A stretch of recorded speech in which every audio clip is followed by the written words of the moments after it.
안녕하세요. 핑몬스터입니다. 요즘 정말 억가가 심하다는 느낌인데 베네치아 경기 이렇게 0대1로 끝날 내용이 아니거든요.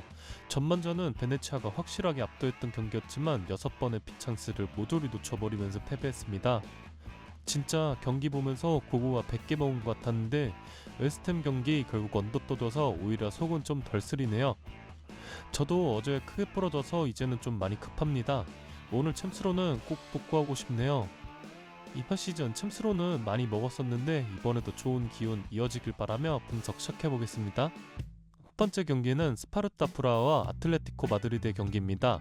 스파르타 프라하는 체코의 수도를 연고로 하고 있는 팀답게 체코 리그 우승 14회부 리그 최다 우승컵을 보유한 체코의 명문팀이며 유럽 대항전에서 굉장히 익숙하게 볼 수 있는 팀들 중에 하나입니다.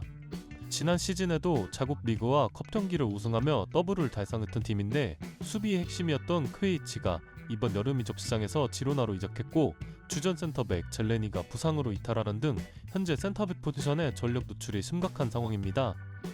최근 공식전 11경기에서 단 2승에 그치고 있으며 최근 4경기 연속 승리가 없는 상황인데 지난 4경기에서 무려 8실점을 기록했습니다. 유럽 대항전에서 대부분 언더독 팀들이 역습 위주의 전술을 준비하지만 체코 선수들의 특징이 피지컬적으로는 뛰어나지만 그만큼 속도 면에선 많이 느린 편이다 보니 현재 유럽 무대에서는 경쟁력이 굉장히 떨어진다고 생각하는 편입니다. 아틀레티코 마드리드는 최근 공식전 5연승을 기록 중이며 지난 챔피언스리그 4라운드 파리 생제르맹 원정에서 경기 종료 직전 앙헬 코리아의 결승골로 극적인 승리를 기록했습니다. 지난 2라운드와 3라운드 벤피카와 릴에게 패배하며 현재 챔피언스리그 23위까지 떨어져 있는 상황이기 때문에 오늘 같은 경기에서 승점 3점 획득이 매우 중요합니다. 과거 전성기에 비해 기복이 많아진 그리즈만이지만 여전히 알레티에서 중요한 핵심 선수임은 분명합니다. 여전히 팀에서 가장 많은 기회를 창출하고 있으며 공격이 풀리지 않을 때 가장 믿고 볼을 맡을 수 있는 선수이기도 하죠. 그리즈만은 이번 A매치 브레이크 기간 푹 쉴 수 있었기 때문에 오늘 같은 경기에서 그리즈만의 활약이 절실합니다. QB에서는 약간 불안할 수 있을지 몰라도 안정적인 왼발 빌드업이 가능한 센터백 랑글레가 지난 10월부터 주전으로 뛰기 시작하면서 알레티의 빌드업 작업이 한층 더 매끄러워진 모습이고 악셀 비첼과 아스필리쿠에타 같은 선수들도 베테랑의 역할을 톡톡히 해주고 있는 모습입니다. 앞서 말했듯 스파르타 프라하는 공격의 속도가 빠른 팀은 아닙니다. 알레티의 경우 수비수들이 속도 면에서는 떨어질 수 있으나 이러한 매치업에선 확실히 강점을 가져갈 수 있는 부분들이 많다고 생각해 아틀레티코 마드리드의 승리도 추천드립니다. 두 번째 경기는 맨체스터 시티와 페에노르트의 경기입니다. 최근 시티와 재계약을 체결한 펩 가르디올라 감독의 맨체스터 시티는 최근 공식전 5연패를 기록하며 충격에 빠져있는 상황인데요.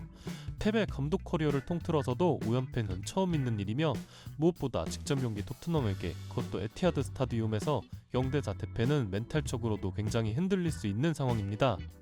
가르디올라의 전술 특성상 높은 수비 라인과 최후방 백라인의 1명 혹은 2명을 제외하곤 모두 공격에 참여하는 방식이기 때문에 상대의 역습에 취약할 수 없는 구조입니다. 이걸 좀 막아주었던 게 로드리의 경기 운영 능력과 수비 라인 보호 능력이었는데 로드리가 시즌 아웃되며 생긴 공백이 최근 경기들에서 매우 크게 느껴지고 있죠.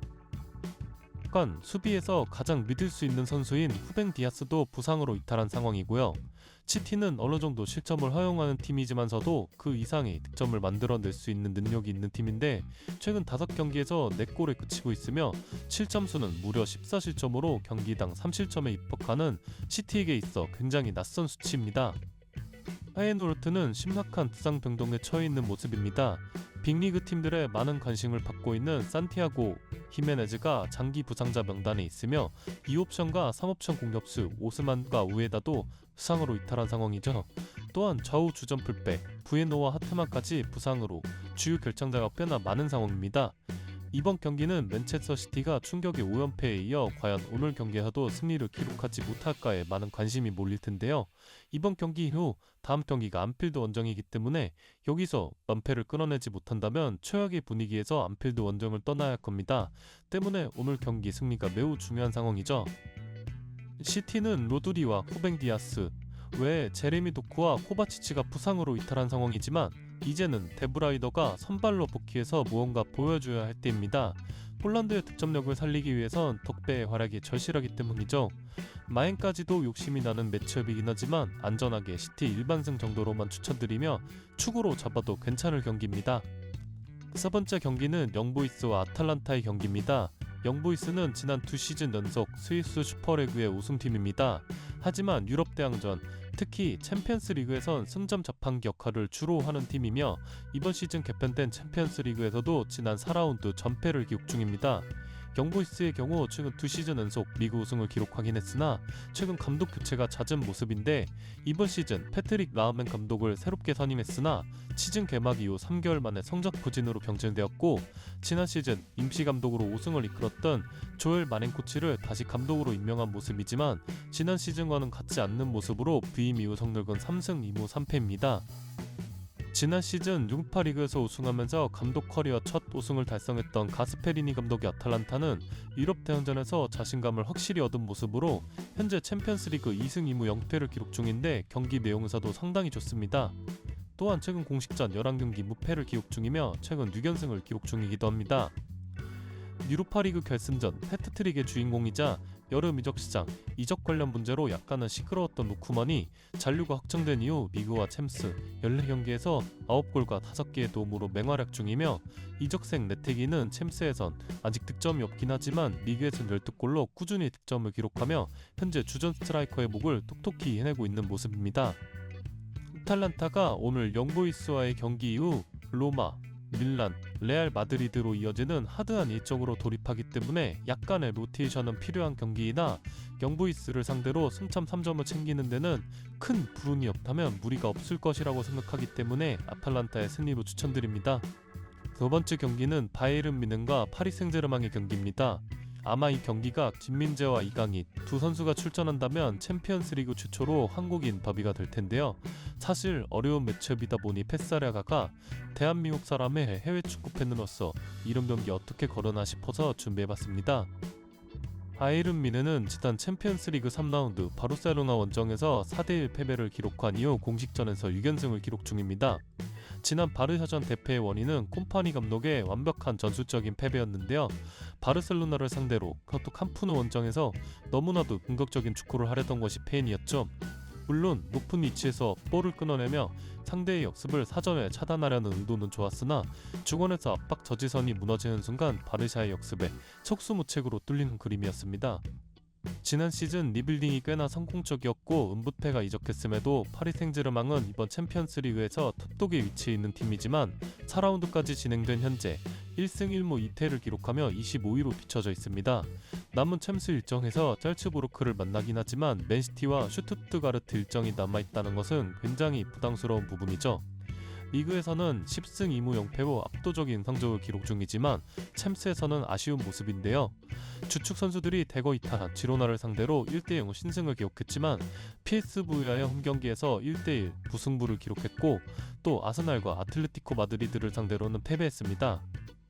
이번 시즌 파리 생제르맹의 챔피언스리그 경기를 보면 득점 찬스에서 결정력이 너무나도 아쉬운 모습입니다. 물론 지난 시즌에도 도르트문트를 상대로 4강에서 1, 2차전 통틀어 6번의 골대를 맞추는 믿기 힘들 정도의 불운한 모습을 보였고 결국 무득점에 그치며 결승에 진출하지 못했었는데 이번 시즌도 뭔가 그런 느낌이랄까요? 득점으로 연결시켜 주어야 하는 찬스 상황에서 결정력이 너무나도 아쉽습니다. 결론을 내보면 콤파니 감독의 바이언의 경우 지난 바르샤전에서 대패를 기록한 이후 이러한 매치업에서 전술적인 수정이 무조건 필요하다는 것을 뼈저리게 느꼈을 것이라고 생각합니다. 파리 생제르맹에도 우스만 덴벨레나 바르콜라 등 뛰어난 온더블 능력과 빠른 스피드를 자랑하는 선수들이 많기 때문이죠. 이런 빅매치에서 김민재의 수비 스타일은 아무래도 리스크가 어느 정도 있는 스타일이고 우파메카노는 예전부터 느끼는 거지만 큰 경기에서 퇴장을 당하거나 말도 안 되는 실수를 하는 등 내절을 하는 경기가 꽤 많은 수비수라고 생각합니다. 때문에 바이언은 센터백들이 1대1 수비에 노출되는 상황을 최대한 만들지 않으려는 노력을 보일 것이라고 생각합니다. 앞서 말했듯 파리 생제르맹은 챔피언스리그 무대에서 지독하게 득점과 인연이 없는 모습이고 바이언은 지난번과 같은 실수를 반복하지 않기 위해서 수비 전술에 만반의 준비를 많이 해올 것으로 예상합니다. 저는 이 경기 다른 거 안 가고 3.5 언더 하나만 가져가 보겠습니다.